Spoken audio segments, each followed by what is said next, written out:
সবাইকে জানাই happy new year. সবাই কেমন আছেন? আমার নতুন একটি ব্লগে সবাইকে স্বাগত। তো এই ভিডিওটা হচ্ছে 31st নাইটের। আমি একটু পিঠে বানাচ্ছিলাম, আমার বাবা এসেছিল বলে। এখানে আমি সাজের পিঠে বানাচ্ছিলাম, এটাকে দুধ দিয়ে ভিজাবো বলে। প্রথমে এই সাজটাকে না উনুনে গরম করতে দিয়ে বসিয়ে দিয়েছি। আর এখানে এই গুঁড়িটাকে শুধু গরম জল আর নুন দিয়ে গুলিয়ে নিয়েছি। সাজটা গরম হয়ে গেছে। এবারে এই যে খোলের মধ্যে, সাজের মধ্যে এই ব্যাটারটা দিয়ে একটু ঢাকনাটাকে ঘুরিয়ে লাগিয়ে দিলেই পিঠেটা আস্তে আস্তে ভাপানো হয়ে যাবে। আর এই যে দুধে ভেজাবো বলে এখানে দুধ গরম করতে বসিয়ে দিয়েছি।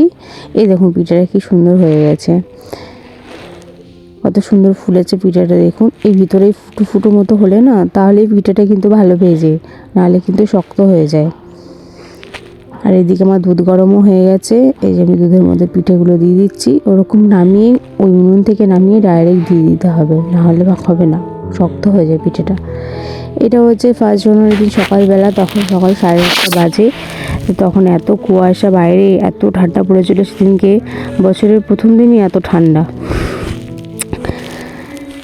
যাই হোক, এখানে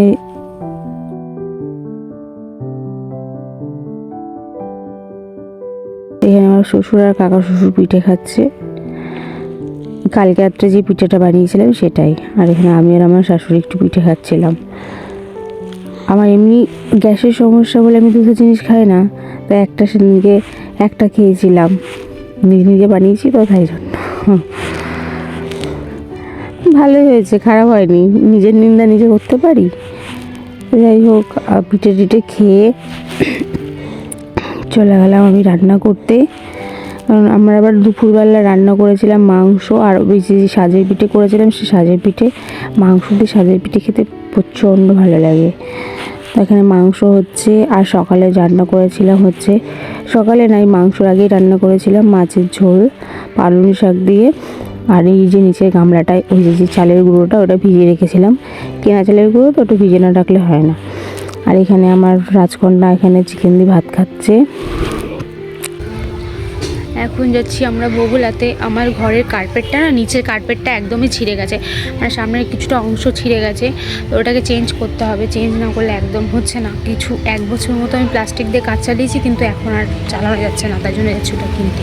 আর বগুলায় না জয়িতাকে নিয়ে যাচ্ছিলাম, কারণ কার্পেটটা অনেকটা ভারী তো, একা আনতে পারবো না, সেই জন্য ওকে নিয়ে যাচ্ছিলাম। আর এই যে আমি টোটোতে উঠে গেছি। আর এই চলে এসেছি আমরা বগুলায় বাজারে। দেখুন বাজারটা হয়তো অনেকেই চেনেন, অনেকে দেখেছেন বগুলা বাজারটা।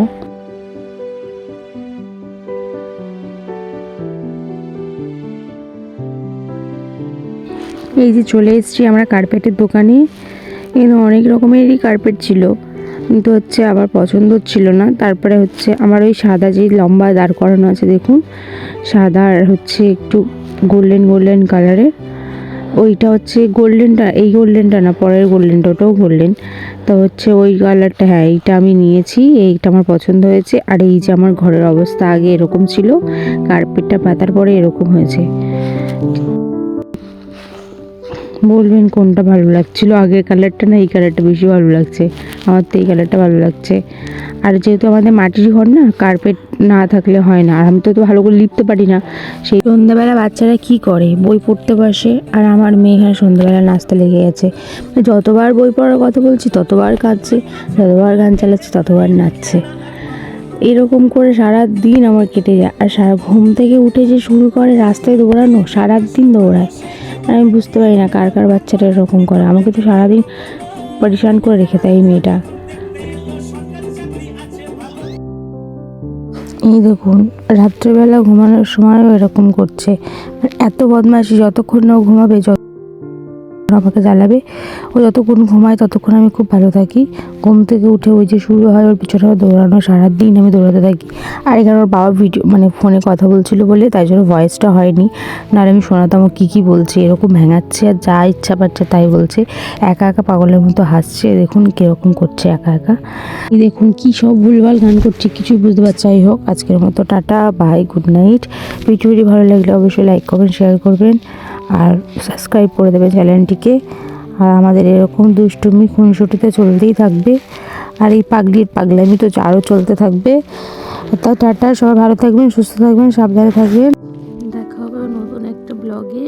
আজকের মতো সবাইকে টাটা, গুড নাইট।